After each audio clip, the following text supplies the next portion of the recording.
So this story comes to us by Victor Oching at Financial Juneteenth, and this is something I've been saying that with the amount of money that's made in the hair industry, specifically women's hair, African American women's hair or Black women's hair, I've always said that they need to really own those shops.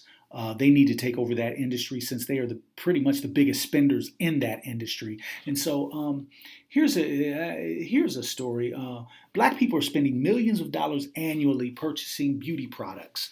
Ironically, the beauty supply stores they buy from are Asian owned.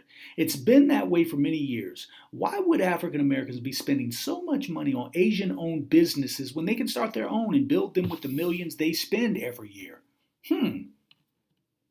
Pretty much makes sense. Okay, there is the usual excuse that no companies would be willing to invest in such stores. But that isn't true. Understanding that most of the African American hair products are manufactured by Black owned businesses such as Africa's Best, Dudley, Bronner Brothers, and Miracle Hair, just to mention a few.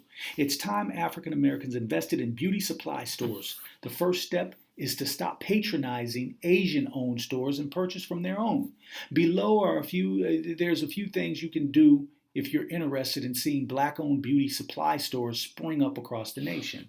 One is avoid negative thinking when you want to start your own business. We got to get out of that negative thinking like we can't do it. Stop focusing on the fact that you don't have enough money to get your business rolling. Do away with all the negative thoughts that hold you back from implementing your business idea. You will never get anywhere with negative thought. You just got to go be like, I always say, be like Nike. Just do it. But have a plan too. Okay, next, apply some level of secrecy so that you don't get discouraged along the way. If you share the idea with your family or friends, they may try to discourage you by pointing out some already existing Asian-owned beauty supply stores. Next, plan on how you can get rental space if you don't have one.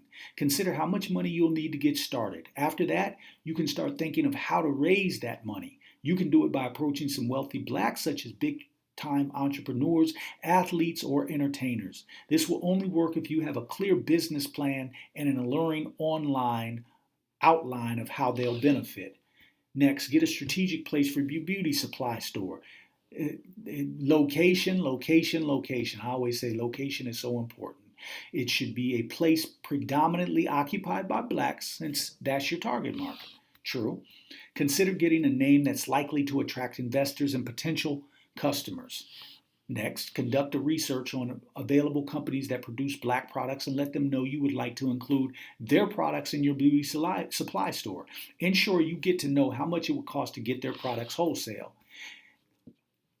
Include a clear advertisement plan for your business. For starters, you can create some flyers, pass them around your neighborhood. After you get an investor, you can get enough money for radio or television advertisement. And finally, create a grand launch of your business and have some free samples. Post a banner at your business place on the day of the launch and at least 2 weeks after. Include discounts for customers who spend large amounts of money in your shop. Keep in constant touch with your investors to let them know you're progressing. So, just a few tips there. My name is Yurima Karama at Your Black World News.